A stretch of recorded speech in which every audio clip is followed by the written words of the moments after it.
SCP-682 mulai meronta-ronta dengan keras, memancarkan beberapa suara menderu dan mengeluarkan kata-kata kotor yang diarahkan pada para staf. Akhirnya, 682 mulai mengamuk, memecahkan kaca penjara. Serangan terhadap beberapa staf agen dan peneliti mengakibatkan 11 orang meninggal dan 86 mengalami luka yang serius. Halo semuanya, aku Miracle. Hari ini kami membawakan kepada kalian serial creepypasta terbaru dari SCP Foundation, Objek Kelas Scatter SCP-682.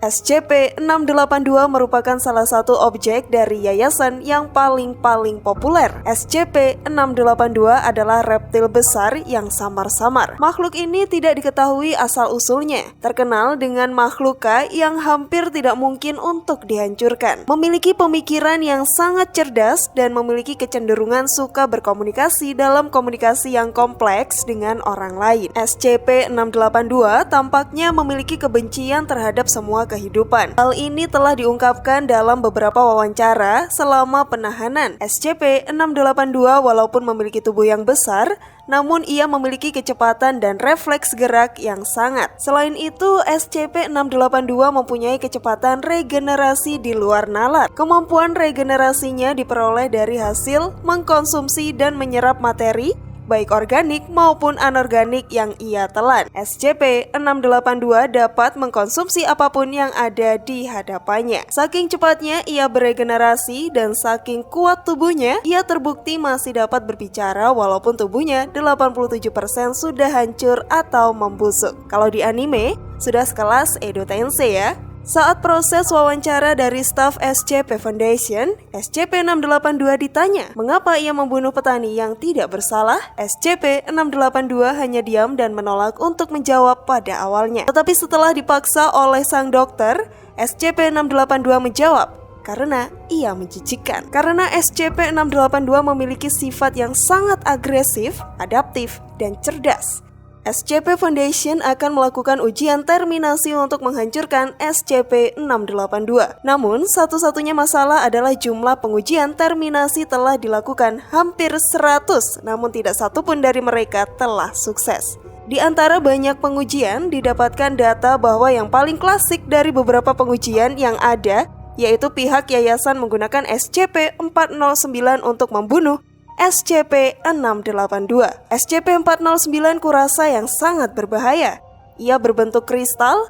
Benda apapun yang bersentuhan dengan SCP-409 akan mulai mengkristal setelah 3 jam. Setelah selesai kristalisasi, objek akan meledak menjadi ribuan fragmen dengan hebat. Saat SCP-682 terpapar dengan SCP-409, kristalisasi dimulai.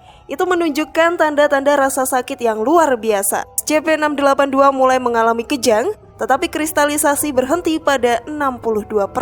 Hingga saat ini masih belum diketahui mengapa hal itu dapat terjadi. Area yang mengkristal meledak menyebabkan trauma fisik besar-besaran. 1 jam kemudian, 682 pulih dari paparan. Meskipun kehilangan anggota badan dan organ, dia memulai beregenerasi, yang mengatakan bahwa ia akan mencoba untuk membunuh dan memakan semua staf yang terlibat dalam percobaan ini. Karena kegagalan SCP-409, para staf mulai khawatir pada satu hal, yaitu kekebalan SCP-682 akan mulai beradaptasi dan berkembang menjadi lebih kuat. Pengujian selanjutnya, yaitu menggunakan kekuatan SCP-173. SCP-173 dibawa dan dimasukkan ke ruang tahanan SCP-682. Saat pertama kali dimasukkan, SCP-682 dengan cepat pergi ke arah dinding terjauh dari SCP-173. Lalu, SCP-682 menatapnya sepanjang waktu. SCP-173 tidak bisa bergerak karena ia hanyalah sebuah patung. Tapi sekali garis penglihatan SCP-682 ke SCP-173 terputus,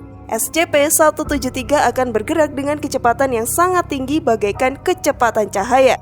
Dan SCP-173 akan menyerang dengan cara mematahkan leher target.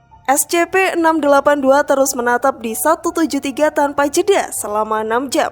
Staf menyadari hal ini, lalu para agen diperintahkan untuk menembak mata SCP-682 dengan senapan berkaliber besar. Setelah matanya tertembak, kontak mata dengan SCP-173 pun berakhir. Tidak lama SCP-682 tergeletak di lantai disertai dengan beberapa luka di sekitar kepala, leher, dan kaki. Tidak lama, semua luka itu beregenerasi dengan cepat.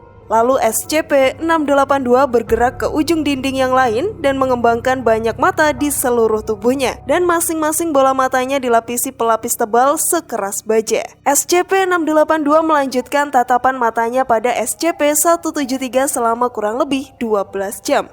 Staf yayasan mengakhiri percobaan ini dan menarik kembali SCP-173 dari sel tahanan SCP-682. Hal ini membuktikan kemampuan beradaptasi dan vitalitas yang luar biasa dari SCP-682 untuk percobaan selanjutnya, yaitu menggunakan SCP-096.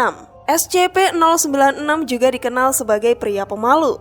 Seperti yang sudah diketahui oleh para penggemar SCP, makhluk ini akan membunuh siapapun yang melihat wajahnya tanpa pengecualian. Dan ketika memasuki mode menyerang, makhluk ini dianggap benar-benar tidak dapat dihentikan. Lalu dibawalah SCP-096 ke sel penahanan SCP-682. Ketika dimasukkan, SCP-096 langsung menyerang SCP-682. SCP-096 menghancurkan 80% dari massa tubuh asli SCP-682 dalam pertempuran yang berlangsung selama 27 jam. SCP-096 kemudian terluka secara mental dan meringkuk di suatu sudut.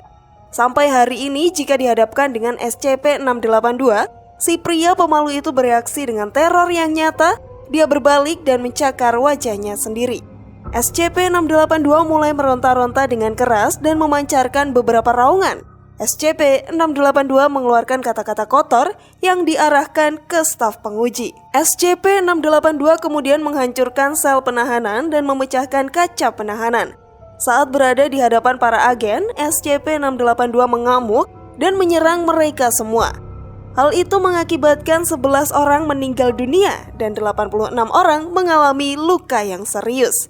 Jadi kita tahu, untuk saat ini tidak metode yang tersedia dari tim SCP untuk mampu menghancurkan SCP-682. SCP-682 seharusnya terkurung di dalam ruang yang diisi dengan asam klorida sampai terendam dan tidak berdaya. Saya berharap kalian menikmati video hari ini.